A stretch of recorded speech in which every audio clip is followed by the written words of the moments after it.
मनसि प्रतिष्ठिता मनो मे वाचि प्रतिष्ठितम् आविरावीर्मैधी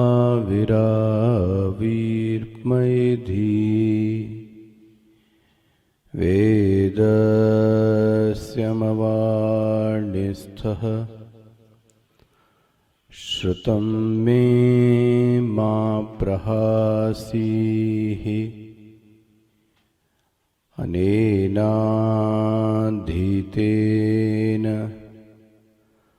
अहोरात्रान् सन्दधामि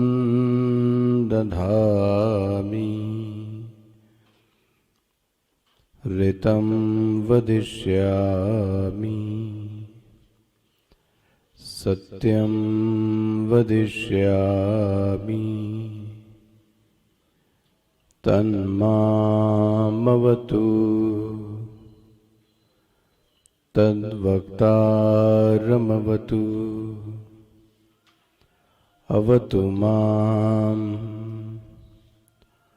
अवतु वक्तारम्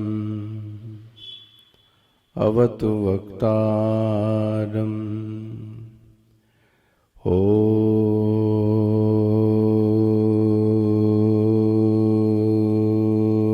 शान्तिः शान्तिः शान्तिः। सदाशिवसमारम्भां शङ्कराचार्यमध्यमाम् अस्मदाचार्यपर्यन्तां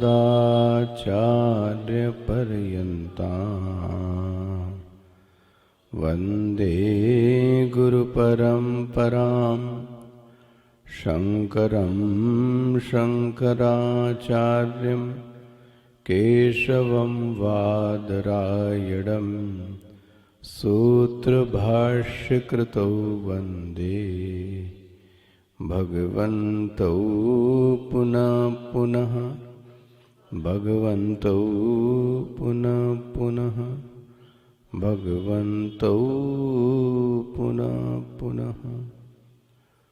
ॐ सहना भवतु सहनो भुनक्तु सह वीर्यं करवावहै तेजस्विनावधीतमस्तु मा विद्विषावहै।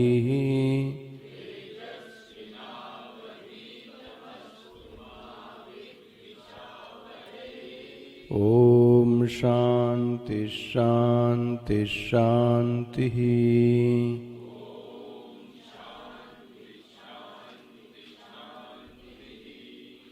ॐ उषन्नवैवाजश्रवसः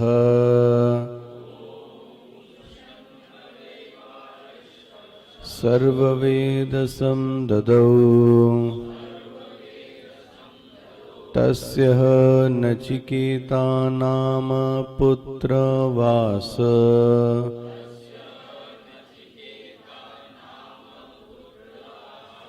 तगं ह कुमारगं सन्तम् दक्षिणासु नीयमानासु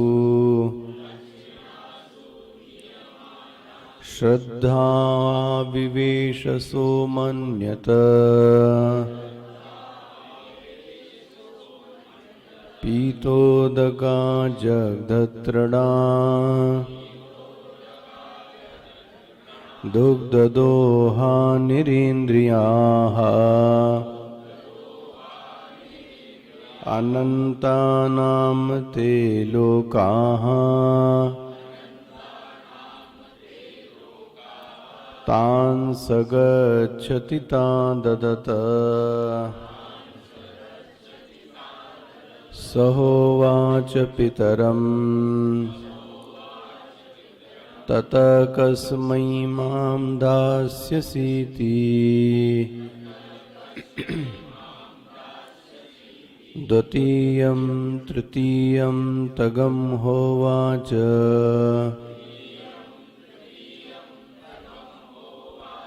मृत्युवे त्वा ददामीति बहुनामेमि प्रथमो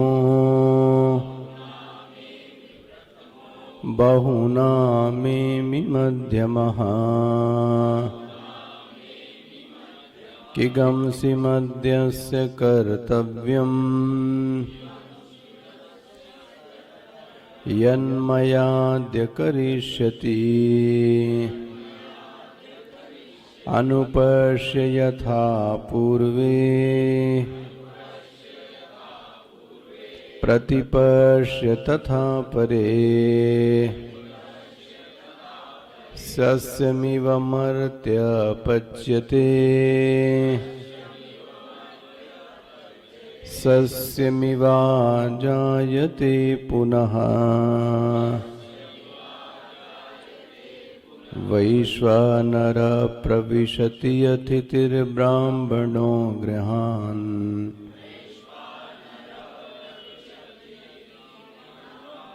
तस्यैतागं शान्तिं कुर्वन्ति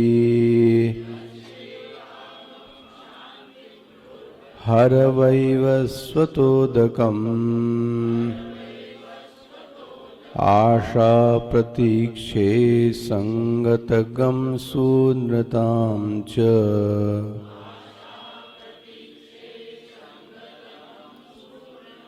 इष्टापूर्ते पुत्रपशुगंश्च सर्वान् एतद्वृङ्क्ते पुरुषस्याल्पमेधसो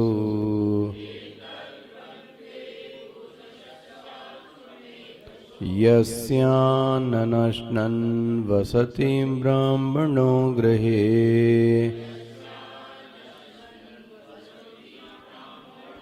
तिस्रो यात्री यदवासी गृहे मे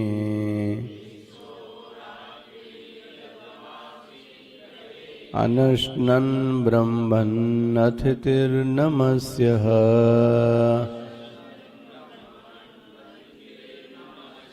नमस्तेस्तु ब्रह्मन् स्वस्ति मे अस्तु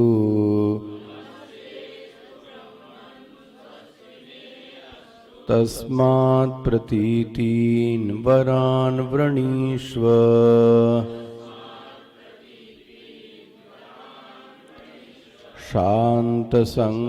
शान्तसंकल्पसुमना यथा स्यात् वीतमन्युर्गौतमौ माभिमृत्योः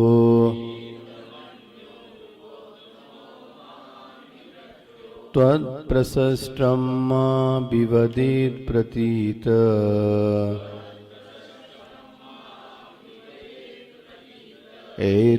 एतत्त्रयाणां प्रथमं वरं वृणे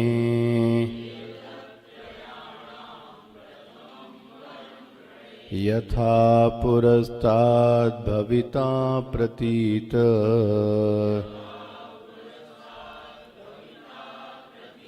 औद्दालिकारुणिमत्प्रसृष्टः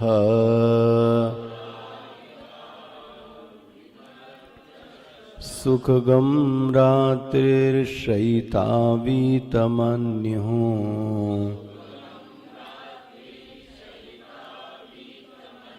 त्वां दद्रशिवान् मृत्युमुखात् प्रमुक्तम्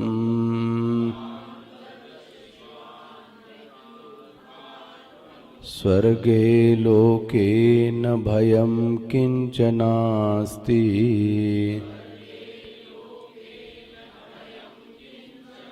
न तत्र त्वं न जरया बिभेति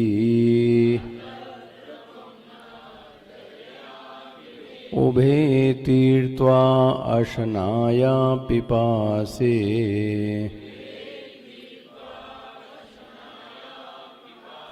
शोकातिगो मोदते स्वर्गलोके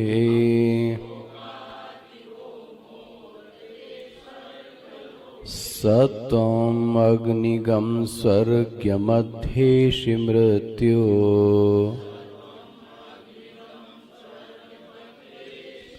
प्रब्रूहितगं श्रद्दधानाय मह्यम्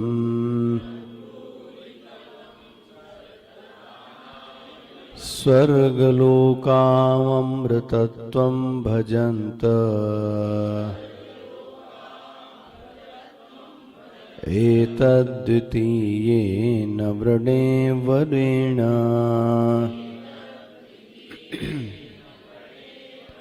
प्रतिब्रवीमि तदु मे निबोध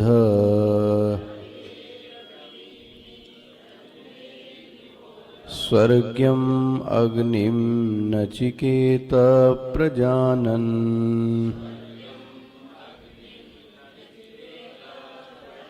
अनन्तलोकाप्तिमथो प्रतिष्ठाम् विद्धि त्वमेतं निहितं गुहायाम् लोकादिमग्निं तमुवाच तस्मै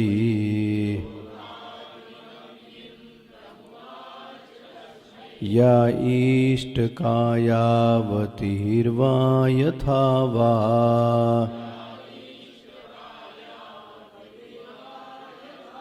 स चापि तत्प्रत्यवदत् यथोक्तम्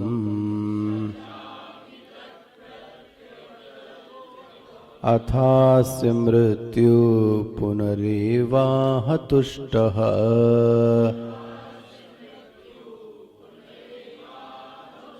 तमब्रवीत प्रीयमाणो महात्मा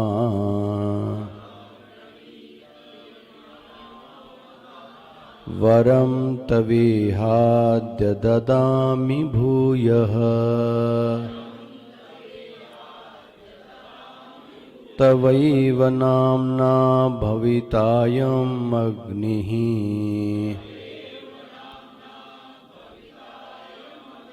शृङ्गां चिमैमामनेकरूपां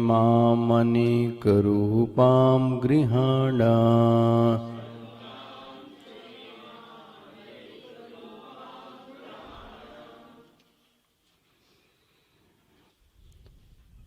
चौदहवें श्लोक का भाष्य देखिएगा, बोलिएगा, दोहराएगा।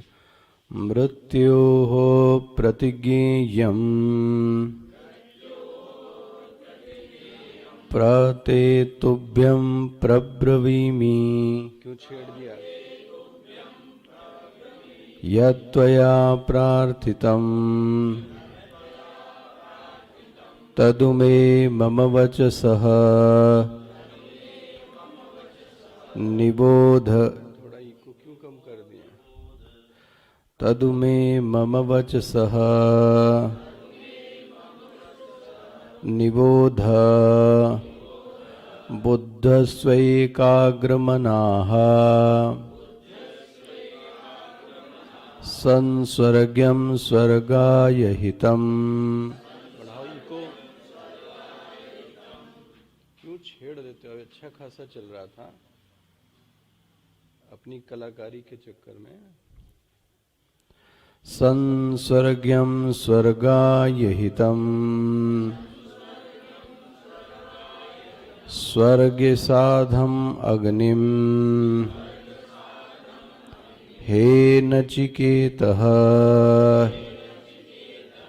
प्रजानन् विज्ञातवानं सन्नित्यर्थः।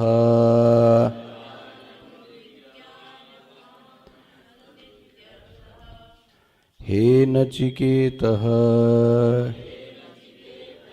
प्रजानन् विज्ञातवान् अहं सन्नित्यर्थः। प्रब्रवीमि तन्निबोधेति च शिष्य बुद्धि समाधानार्थम वचनम अधुना अग्निम स्तौति अनंतलोकाप्तिम स्वर्गलोकफलप्राप्ति साधनमिति एतत्।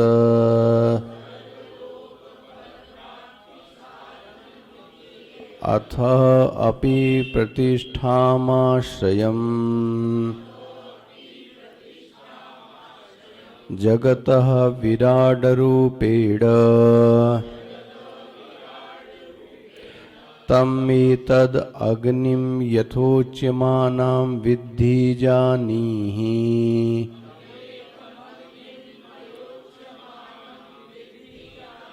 त्वं निहितं स्थितं गुहायाम् विदुषां बुद्धौ निविष्टमित्यर्थः।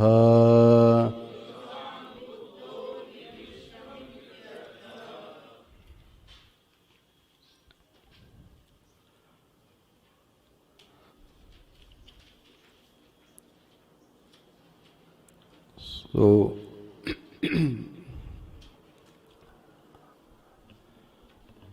यमराज ने नचिकेता को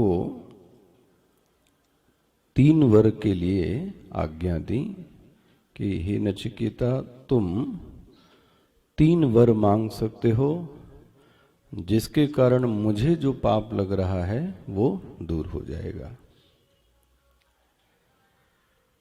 तो पहला मैंने आपसे एक दिन कहा, जो चित्त चिंतन, जो चित्त चिंता से ग्रस्त है, वह चित्त चिंतन करने योग्य नहीं रहता। कई बार साधक इस चित्त की दशा को उपेक्षा कर देता है। उपेक्षा करने का मतलब ये होता ही रहता है। ये जो चित्त के प्रति हमारी दृष्टि है, ये लापरवाही की दृष्टि है। यदि मेरे चित्त में कोई दोष आता है तो एक बात तो पक्की है, यदि कार्य है तो उसका कोई ना कोई कारण तो होगा। इसलिए मुझे ये पंक्ति याद आती है कि स्वामी अखंडानंद जी इस बात को हम सब साधकों को बार बार ये कहते थे, जो चित्त व्यवहार को नहीं संभाल सका वह चित्त परमार्थ को क्या संभालेगा। इस पंक्ति में आखिर वो कहना क्या चाहते हैं? जो चित्त व्यवहार को नहीं संभाल सका वह चित्त परमार्थ को क्या संभालेगा। पारमार्थिक स्तर पर जगत मिथ्या है, ये बौद्धिक सत्य लगता है हम लोगों के लिए भी। पहला तो साधक का कार्य होना चाहिए कि व्यावहारिक स्तर पर खूबसूरत चित्त का निर्माण हो जाए, क्योंकि जो परमार्थ का जो साधन है वह चित्त ही है। इसलिए आप देखो तुलसीदास जी ने तो और नीचे एक सीढ़ी पर आकर बोलते हैं कि साधन मोक्ष। ये पढ़ा आपने पंक्ति? तो पहला तो साधन तो शरीर को कहा, साधन धाम मोक्ष कर द्वारा। तो ये कहां से मोक्ष का द्वार हो गया? और मोक्ष का द्वार तो ब्रह्म ज्ञान है। लेकिन उस ब्रह्म द्वार के लिए व्यक्ति का जो सबसे पहली शर्त मानी गई वह यह है कि आपका शरीर स्वस्थ होवे। अच्छा, अभी आप देख लो, मान लें कि शरीर अस्वस्थ था या कभी था, ऐसा ये हो, तो कितना भी चीज हो, क्या हमारा पढ़ने में मन लगता है? तो सच्चाई तो यही है। इसलिए बुजुर्गों ने कहावत भी कह दी कि सबसे पहले निरोगी काया, पहला जो सुख है। अब देखो संगति इन सब शास्त्रों के लिए, इसीलिए पातंजल योग सूत्र को भी वेदांत ने ग्रहण किया। हालांकि वो योग का सूत्र है, ये वेदांत अद्वैत का सूत्र है, लेकिन अद्वैत में यह पतंजल भी समाहित है। इसलिए मैं ये कहना चाहता था कि जो सबसे पहला है सच, वह शरीर का सच है। शरीर के स्तर पर साधक को स्वस्थ होना चाहिए। इसके लिए जो भी प्रक्रिया करनी पड़ती है वह प्रक्रिया करे। कम खाए, ज्यादा खाए, कम सोए, ज्यादा सोए, टहले, घूमे, जो करना हो सो करे, लेकिन एक यही परिणाम आना चाहिए, शरीर श्रवण के योग्य बने। ठीक है, इन सबका उद्देश्य एक ही है, आप दूसरे को प्रभावित कर लें शरीर से, ये उद्देश्य नहीं है। मेरा शरीर इतना स्वस्थ होवे कि मैं सत्संग में जा सकूं, मैं सत्संग में आ सकूं, मैं सत्संग को अटेंड कर सकूं, स्वस्थता से बैठ सकूं। ये जीवन पर्यंत यह उद्देश्य बना रहना चाहिए कि शरीर का उद्देश्य क्या होना चाहिए कि इससे मैं श्रवण कर सकूं, तो जो साधन चाहिए वो सब करना चाहिए। हो गया ना। इसीलिए देखो शंकराचार्य जी ने साधना पंचकम में शरीर के स्तर पर लिखते हैं, क्षुत व्याधिश्च चिकित्स्यताम प्रतिदिनम भैक्षौषधम भुक्जिताम। इतना प्रायोगिक उपदेश और कौन दे सकता है। प्रतिदिनम भिक्षा और औषधि ये दो लेनी चाहिए। भिक्षा मतलब अन्न, अन्न नहीं जाएगा तो शरीर चिड़चिड़ा बनेगा, उसमें शक्ति नहीं रहेगी, ना श्रवण कर सकता है, न मनन कर सकता है, न ध्यान कर सकता है। एक दो दिन तो ठीक लगता है, उसके बाद फिर अपनी शरीर की स्थिति समझ में, मैं वो नहीं हूं जो पहले साधन भजन कर लेता था। इसलिए मैं तो आपको स्पष्ट कहता हूं, वेदांत बहुत ज्यादा उपवास पर जोर, एक बार की न रहे एकादशी तो चल जाए, लेकिन ये जरूर कर ले कि विष्णु सहस्त्र नाम का, एकादश स्कंध का, एकादश अध्याय का क्या कर ले, पाठ कर ले। 10 माला करता है तो 21 माला कर ले, ये संभव है। बन गया, ये शरीर स्तर का सच है। दूसरा जिसको मैं कहना चाहता था, अब मन का क्या हालचाल है। संभव है कि ज्यादातर लोगों का शरीर क्या हो गए, स्वस्थ हो गए, लेकिन मन के स्तर पर जब झांका जाता है तो महाराज या तो गंदगी है या तो हलचल है, दो ही चीजें हो सकती। मल विक्षेप।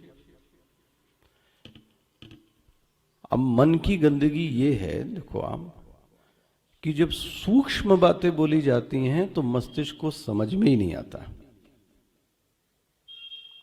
ये न समझ पाने का कारण क्या है?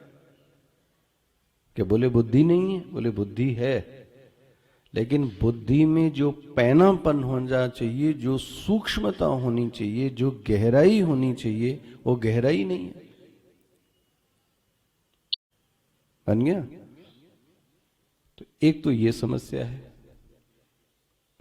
मन की एक दूसरी समस्या है कि मन कहीं एक जगह टिकता नहीं है। एक तो गंदा ऊपर से थोड़ी देर लगा तो फिर भाग गया, ये तो चंचलता है। अब आप सोचो, और जब हम पूजन करने बैठे, जब हम ध्यान करने बैठे, तो महाराज व्यवहार की ऐसी ऐसी वृत्तियां आके परेशान कर देती हैं साधक को कि जो पूरा समय था ध्यान का और जप का, वो क्या कहें, सत्यानाश हो गया सब। ये संघर्ष चलता रहता है जीवन भर, इधर कभी ठीक कभी गड़बड़ कभी, लेकिन कम से कम चिंतन करने में कुछ तो समर्थ होना चाहिए। ये चिंतन तो तभी हो सकता है जब व्यक्ति चिंता से दूर रहे। इसमें कोई दो राय दिखती है? चिंतन करने के लिए चिंता से दूर रहें। अच्छा बोले चिंता से कैसे दूर रहें? कम से कम हमारे व्यवहार की अशुद्धि के कारण कोई चिंता नहीं आनी चाहिए। व्यवहार की अशुद्धि क्या हो गई?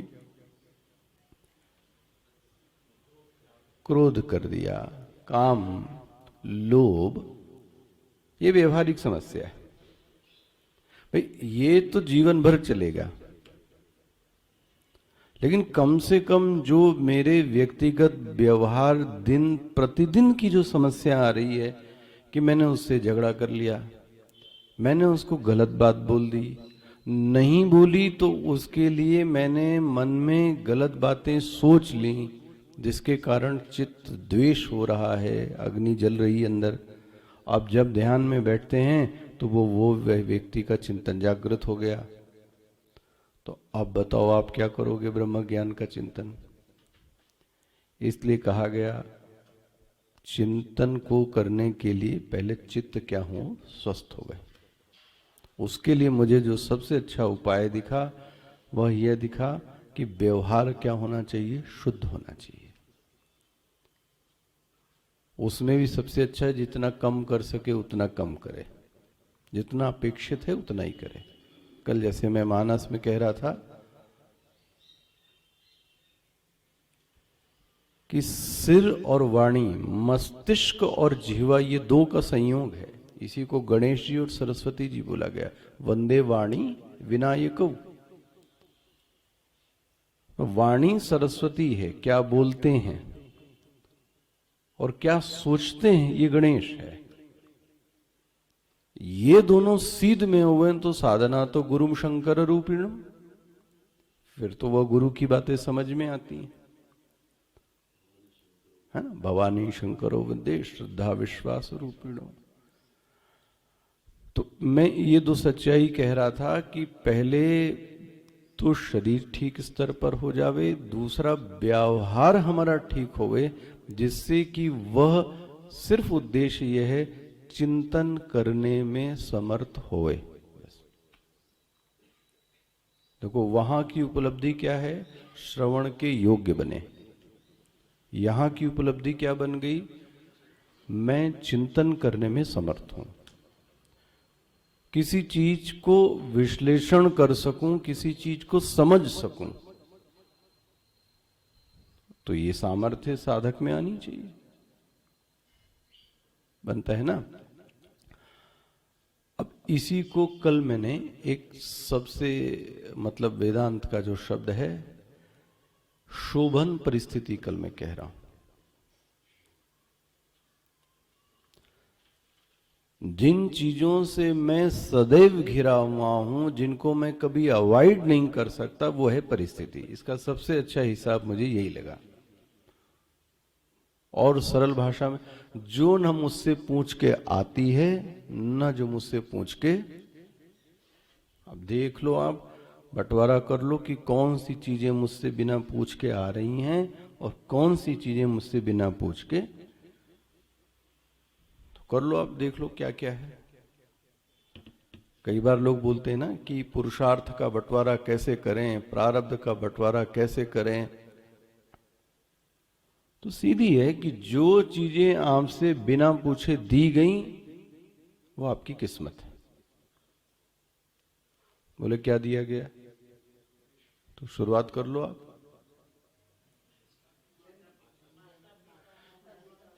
अरे पहले तो आप पुरुष होंगे या स्त्री, हाँ जी, ये आपसे पूछकर देख लो आपका क्या मन। जीव से ये नहीं पूछा जाता कि तुम पुरुष बनोगे या तुम, वो डिसाइड कौन करेगा, आपके कर्म। पहली यात्रा तो मतलब पहला फल तो आपको यहीं से दे दिया गया कि आपकी कुछ भी वश नहीं चलता।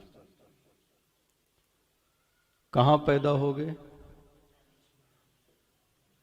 कितनी तैयारी करो कि आप यहीं पैदा होगे, तो आखिरी समय में किस्मत आपको यहां से, वहां तैयारी करो तो वहां से कर व्यक्ति, वो आप नहीं डिसाइड कर सकते, वो प्रकृति करेगी।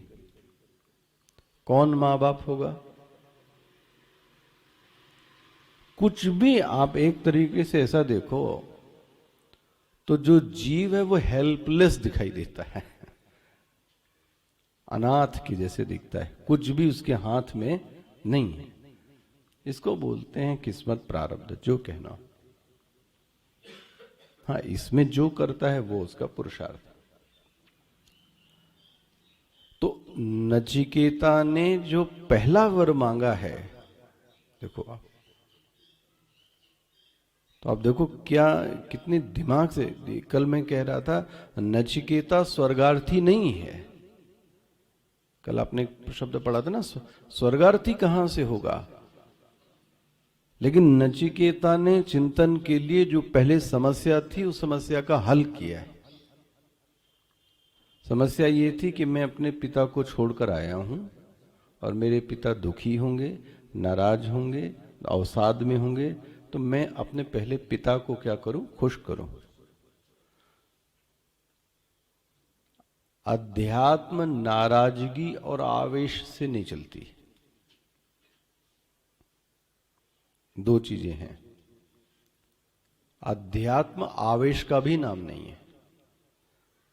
मुझे याद आता है स्वामी जी ऐसा बोलते रहे, आवेश तो किसी भी चीज का होगा, किसी भी चीज का आवेश निंदनीय है।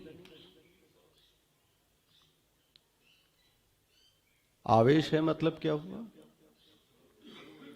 मतलब ये भाव है कि ये आवेश ही कैसे पता करेंगे।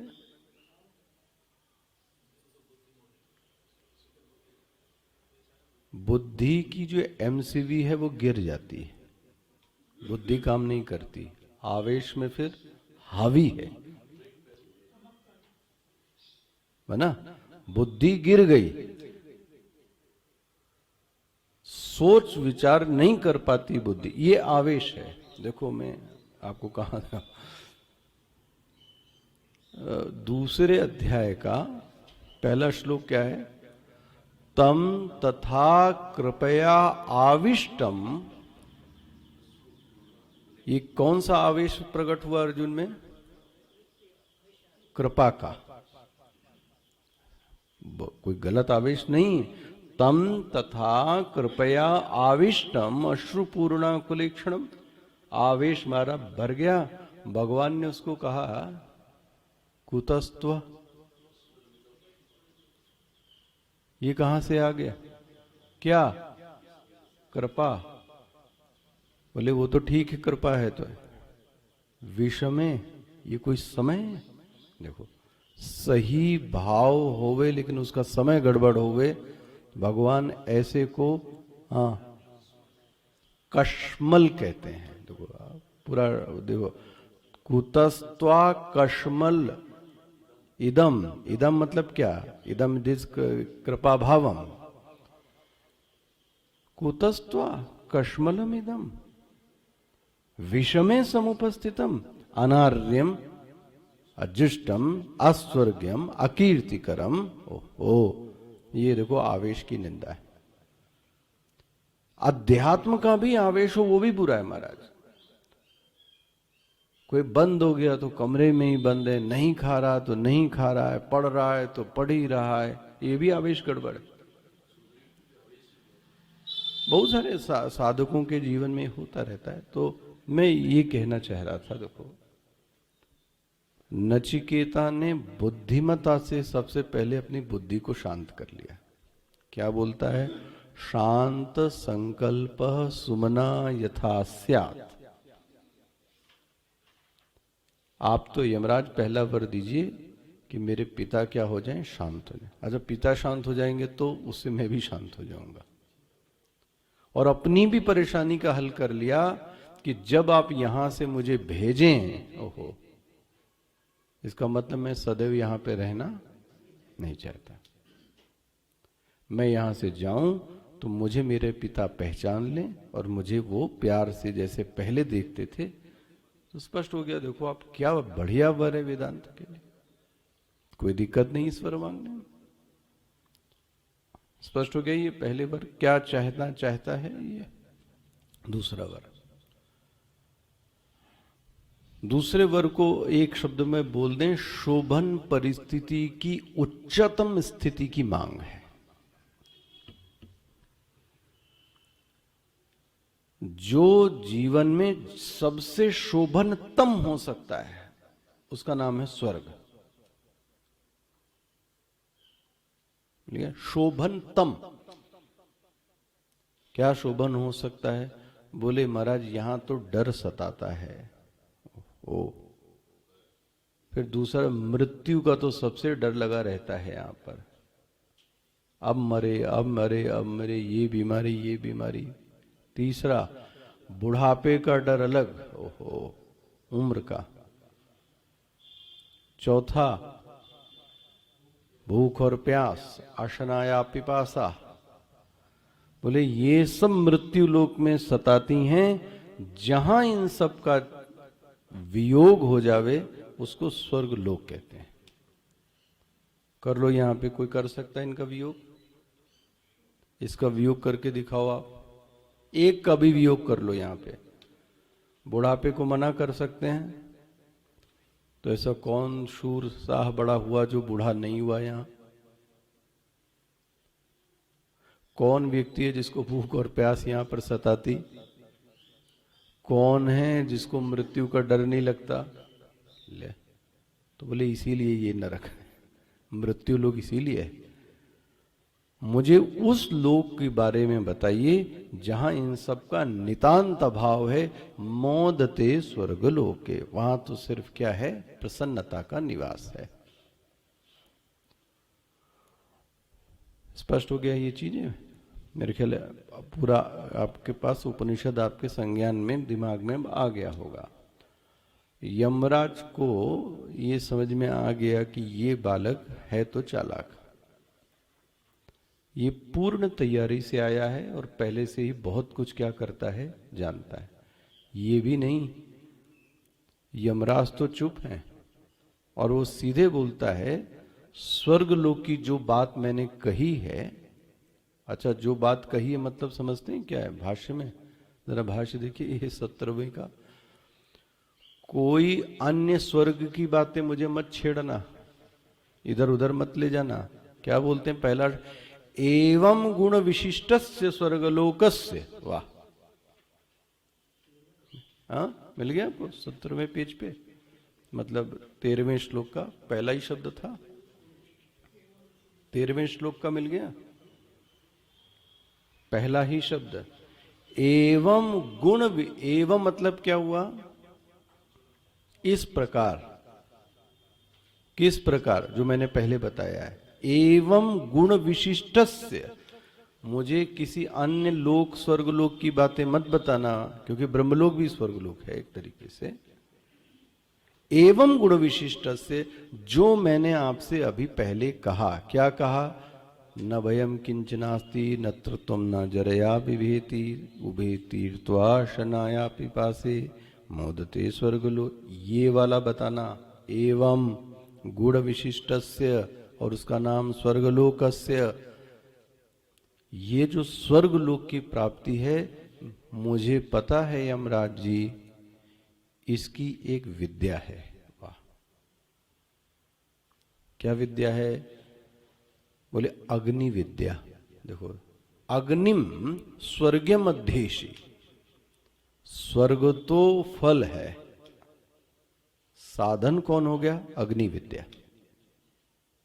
और मुझे ये भी पता है कि आप अग्नि विद्या को जानते हो, और ये भी पता है मुझे कि आपने इसका अनुष्ठान किया था। ये भी पता है कि आपको ये प्राप्त हो गई, और ये भी पता है कि आप इससे दूर भी हो गए। लो, इतनी स्टडी कर कर वो यमराज के सामने बोलता है। प्रभु ही मेरे लिए बोलिए क्योंकि मैं आप में क्या करता हूं, श्रद्धानाय मह्यम, मैं आप में क्या करता हूं, श्रद्धा करता हूं। ये मेरा दूसरा वर है। देखो आपको देना ही पड़ेगा क्योंकि 3 वर की बात थी। एतत् द्वितीयेन वृणे वरेण।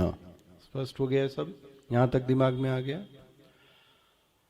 अब यमराज को लगता है कि मेरे पास कोई ऑप्शन, कोई विकल्प नहीं है,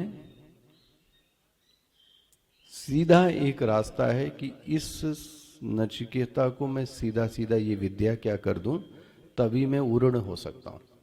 नहीं दूंगा तो ये पीछा करेगा, और पीछा भी करेगा तो इसका द्वितीय वर तो इसने मांग ही लिया। वर मांग लिया तो मुझे क्या करना पड़ेगा, तो वो क्या कहते हैं, चलो प्रते ब्रवीमी। देखो इसको ऐसा कीजिए, प्र शब्द को ब्रवीमी के पहले ले आइए, तो प्रब्रवीमी, ते प्रब्रवीमी, ते मतलब तुभ्यम, मैं तुम्हारे लिए कहूंगा। वाह, मतलब एक तरीके से कह लें कि प्रपोजल क्या कर लिया, एक्सेप्ट कर लिया। चलो मैं कहूंगा, और कहूंगा भी नहीं कि बोल दो, बेमन से नहीं कहूंगा, बहुत प्रब्रवी, प्र मतलब प्रकर्षेण, मैं तुम्हारे लिए बहुत अच्छे से कहूंगा। अब तो प्र शब्द किसके आगे ले आना, ब्रवीमी, तो खुलेगा ते ब्रवीमी तदु में निबोध, मैं ऐसा बोलूंगा जिससे तुमको क्या हो जाए, बोध हो जावे, तुमको इस विद्या का क्या हो जावे, ज्ञान हो जावे। कौन सी विद्या, बोले स्वर्ग्यम अग्नि विद्याम। मिल गया ये मंत्र, मंत्र मिल रहा है ना सबको। नचिकेतः, हे नचिकेता, देखो इतना कितना स्पष्ट है, मैं तुम्हारे लिए स्वर्ग की जो साधनभूत है अग्नि विद्या, वो मैं तुम्हारे लिए बहुत अच्छे से कहूंगा।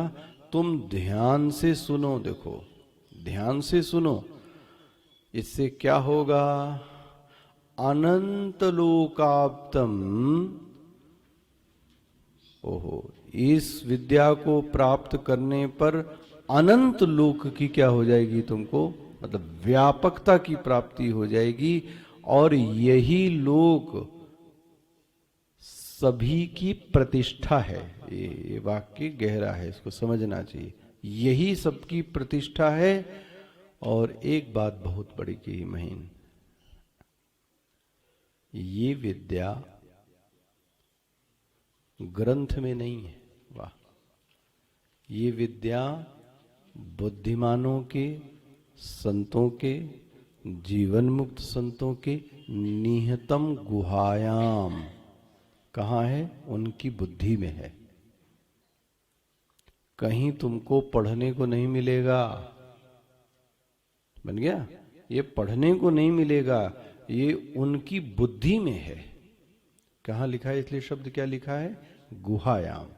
गुहायाम मतलब बुद्धि में। किसकी बुद्धि में, वो गुरु की बुद्धि में है, ग्रंथ में नहीं है। हमारे स्वामी जी इसको ऐसा कहते थे, विद्या ग्रंथ में नहीं होती, विद्या ग्रंथ में नहीं होती। तो बोले फिर ग्रंथ क्या है, बोले संकेताक्षर है। वहां संकेत को अक्षरों के रूप में लिखा गया है, बना, संकेतों को अक्षरों के रूप में लिखा है, विद्या वहां नहीं है। यदि उसमें विद्या होती तो पढ़ पढ़ के सब लोग क्या हो जाते, जो लाइब्रेरी चला रहा है वो, तो हर आदमी नॉवेल की तरह पढ़ डालो, आज ये पढ़ डालो, उसको पढ़ डालो, इसको पढ़ डालो, उसको पढ़ डालो, मिलता जुलता कुछ नहीं। क्यों, क्योंकि वो वहां है ही नहीं। वो है कहाँ, गुहायाम। तो कितना अच्छा श्रुति बोली, गुहा में स्थित है, किताब में नहीं है। गुहायाम स्थित, वो तो उन बुद्धिमानों की गुहा में स्थित है, इसलिए तुमको ये विद्या मैं ही अपनी बुद्धि की गुहा मैं ही तुमको क्या करता हूं, ये विद्या देता हूं। स्पष्ट हो गया ये मंत्र? जरा भाष्य देखिएगा।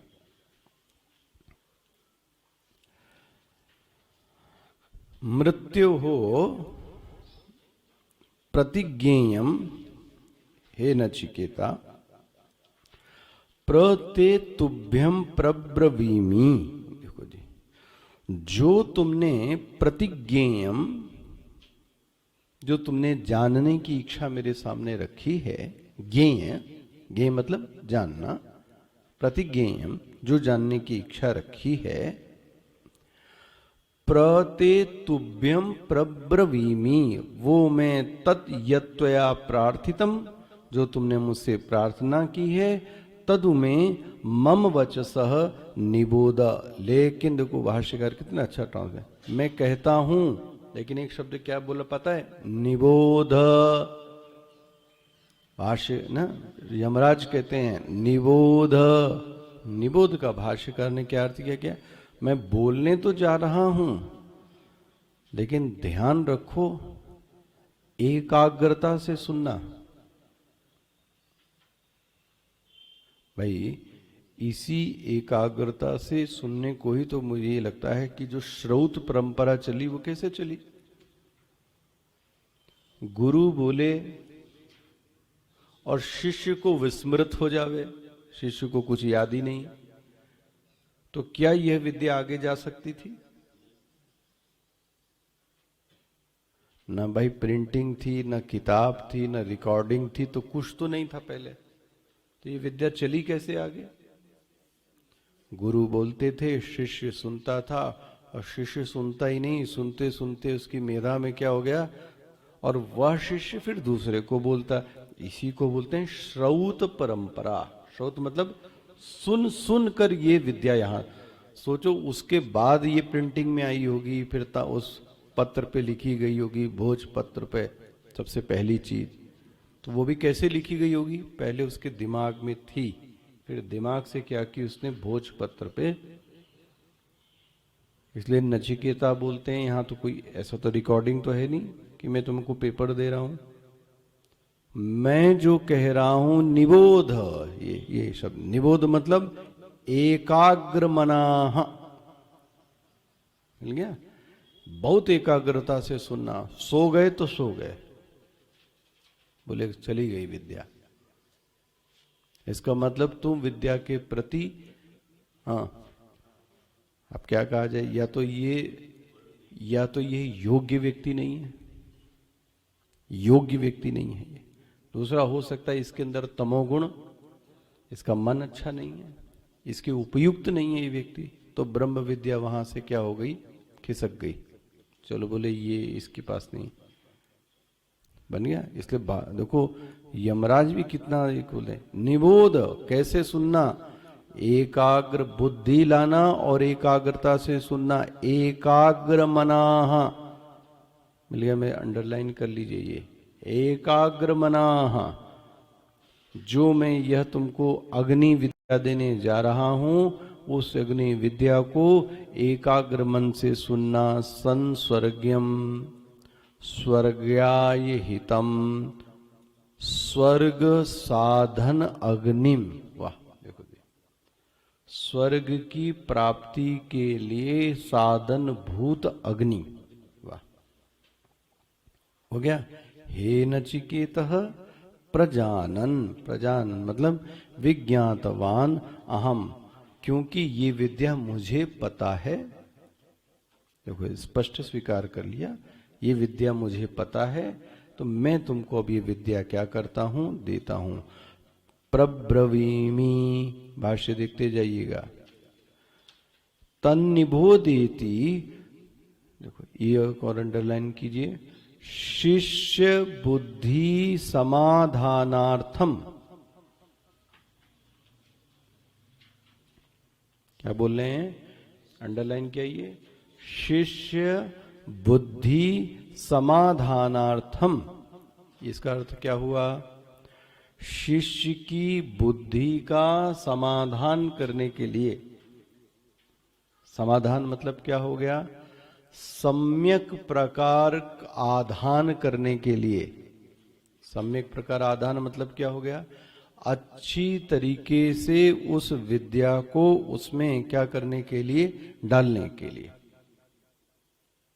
आधान मतलब डालना, तो अच्छी तरीके से डालना मतलब क्या हो गया, सम्यक प्रकारेण। ये कैसे होगा, इसीलिए आपने पढ़ा तत्वबोध में क्या आया शब्द वहां, है ना। तो वहां जब समाधान आया तो वहां समाधान का अर्थ क्या किया गया,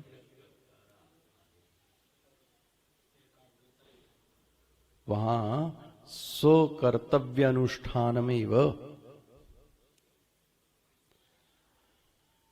अपने मन को, देखो मन तभी लग सकता है जब अन्य जगह से हटे। देखो दो चीजें हैं, एक अन्य जगह से हटा ही नहीं, अभी अभी का देखो, अच्छा अपना अपना, अन्य जगह से मन आपका हटा ही नहीं, तो जो ये वाक्य आपके कान पर जा रहे हैं ये कुछ भी अर्थ प्रकट करने वाले नहीं है, कुछ भी अर्थ नहीं प्रकट करेंगे। आपका 1 घंटा जाएगा और आपको लगेगा कि आपने सुना, लेकिन कुछ भी आपको जब आप देखोगे कि मैंने क्या सुना था, तो आप 0 पाओगे। वो हुआ क्या, क्योंकि मन यहां पर, अच्छा दूसरा चीज है, मन को कहीं से हटाया, कहीं से मतलब व्यवहार से हटाया, लेकिन कहीं लगाया नहीं।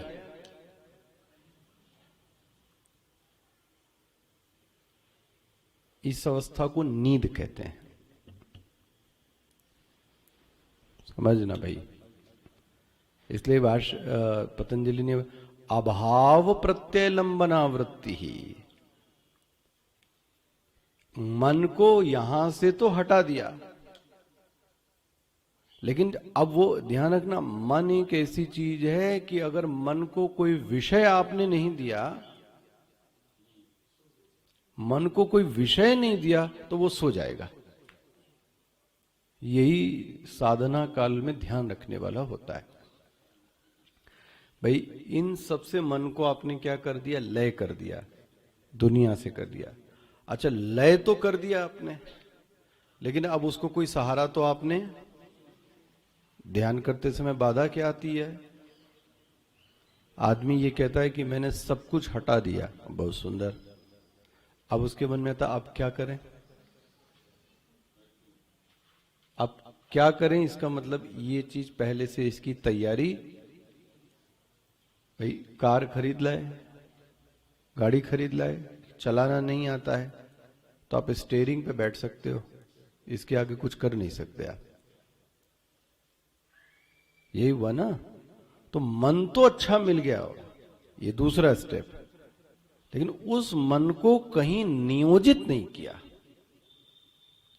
और जब ये मन थोड़ी देर वॉच करता है, क्या करता है कि आप उसको कोई विषय क्या कर रहे हैं, दे रहे हैं कि नहीं दे रहे हैं, दे रहे हैं कि नहीं दे रहे हैं, दे रहे हैं कि नहीं दे, थोड़ी देर तक वो इंतजार करता है, और जब उसको कोई विषय नहीं मिलता है तब मन कहता अब मैं चला, और व्यक्ति उसी क्षण क्या हो गया, सो गया।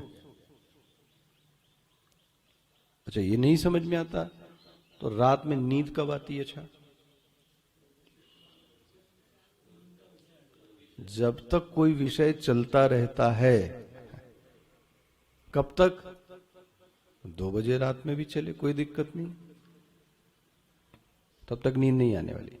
जैसी वो विषय हटा और कहीं अन्य जगह मन न लगा, दवाई क्या करती है, अन्य जगह से मन को उसने क्या कर दिया, तो उसमें लय करा दिया, और कहीं उसने लगाया, लगाएगा तो फिर नींद चली गई आपकी, और धीरे से व्यक्ति को क्या आ गई, नहीं खत्म। इसलिए यमराज कितना अच्छा बोलते हैं, शिष्य बुद्धि समाधानार्थम। ध्यान से कहीं सो मत जाओ, ध्यान से अपने अन्य जगह से मन को हटाओ और जो मैं कह रहा हूं उस विद्या में अपने मन को क्या करो, लगाओ। ये 2 बार यमराज ने ऐसा बोला है। क्या निबोध आया, तन्निबोध प्रब्रवीमी तन्निबोधेति शिष्य बुद्धि समाधानार्थम वचनम। अब तुम एकाग्र हो जाओ और अब मैं तुमसे अग्नि विद्या कहने जा रहा हूं।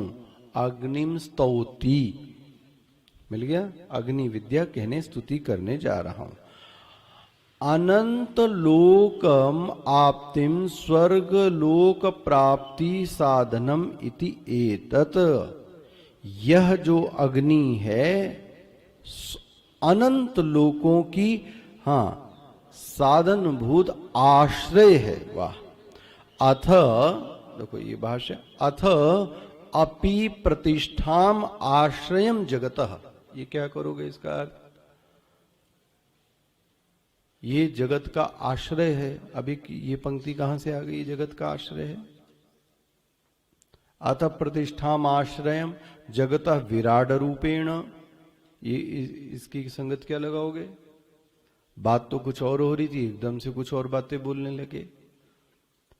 तो इसलिए याद रखना चाहिए, अग्नि का अर्थ सगुण ब्रह्म है। ये याद रखिए, ये इसकी कुंजी है। अग्नि मतलब क्या हो गया, सगुण ब्रह्म। वह जो सगुण ब्रह्म है वही जगत का आश्रय है। उसी को तो आप ईश्वर कहते हैं। सगुण ब्रह्म को ही क्या कहते हैं, ईश्वर। और निर्गुण ब्रह्म हो गया तो आत्म चैतन्य बन गया। अग्नि मतलब क्या हो गया, सगुण ब्रह्म। यह जो सगुण ब्रह्म है ये कैसा है, अनंत।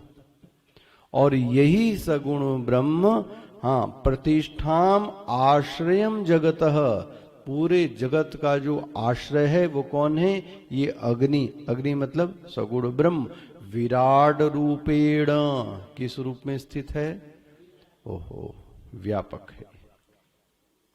विराट रूपेण तम एतद अग्निम, मैं तुमसे बोलने जा रहा हूं। अब ध्यान से सुनो, फिर से बोलते हैं, ध्यान से विद्धि जानी ही। ये तुमको किसी ग्रंथ में नहीं मिलेगी नचिकेता। कहां मिलेगी, स्थितम गुहायाम। वाह। बोले किसकी गुहा में, हम सबकी गुहा में, बोले ना। क्या बोलते हैं, विदुषाम, जो विद्वान व्यक्ति है उसकी बुद्धि गुफा में, बुद्धो निविष्टम। देखो ज्ञान ग्रंथ में नहीं है, ज्ञान तो गुरु के बुद्धि गुहा में स्थित है, वहीं से निकलता है ज्ञान। फिर तो किताब उसको लेके भाई इसको रिकॉर्ड करके आप किताब बना दो, लेकिन असली जो ज्ञान आया होगा वो कहां से आया होगा, बुद्धि गुहा से। इस बुद्धि गुहा को कहां से मिला, दूसरी बुद्धि गुहा से। उसको कहां से मिला, वो तीसरी बुद्धि। यही तो परंपरा चल रही है। स्पष्ट हो गया। तो मैं तुमको वह जो सगुण विषयक ज्ञान देने जा रहा हूं, ये कहां स्थित है, ये ज्ञान बुद्धि गुहा में स्थित है। विदुषाम बुद्धौ निविष्टम इत्यर्थः। और बोलते हैं 15वां जो श्लोक है, ना तो ये यमराज का वचन है, ना तो ये नचिकेता का वचन है, ये श्रुति का वचन है। इसलिए भाष्यकार लिखते हैं 15वें श्लोक में, इदम श्रुतेः वचनम। ये किसका वचन है, बोले ये श्रुति का। तो 15वां जो श्लोक है, ना तो वो यमराज ने बोला है, ना तो नचिकेता ने बोला है, श्रुति। अच्छा एक चीज देखो, वो क्या बोला उन्होंने, यमराज ने, वो नहीं बताया। आया, देखा आपने, यमराज ने उसको वह अग्नि सगुण ब्रह्म विषय क्या विद्या बोली, वो नहीं बताया गया। तो वो कैसे, क्या उसको जो विद्या गोपनीय है वो ऐसे ही पब्लिक में सबको बता देगा? वो नहीं बताया। देखो, वो तो आप और वेद पढ़ो उसमें जाके। इतना इशारा कर दिया कि उन्होंने ये विद्या क्या कर दी। कहां से दी? अपनी बुद्धि गुहा से। स्पष्ट हो गया? कल देखते हैं ये श्लोक महत्वपूर्ण है, इसलिए जरा ध्यान से देखिएगा। 15वां।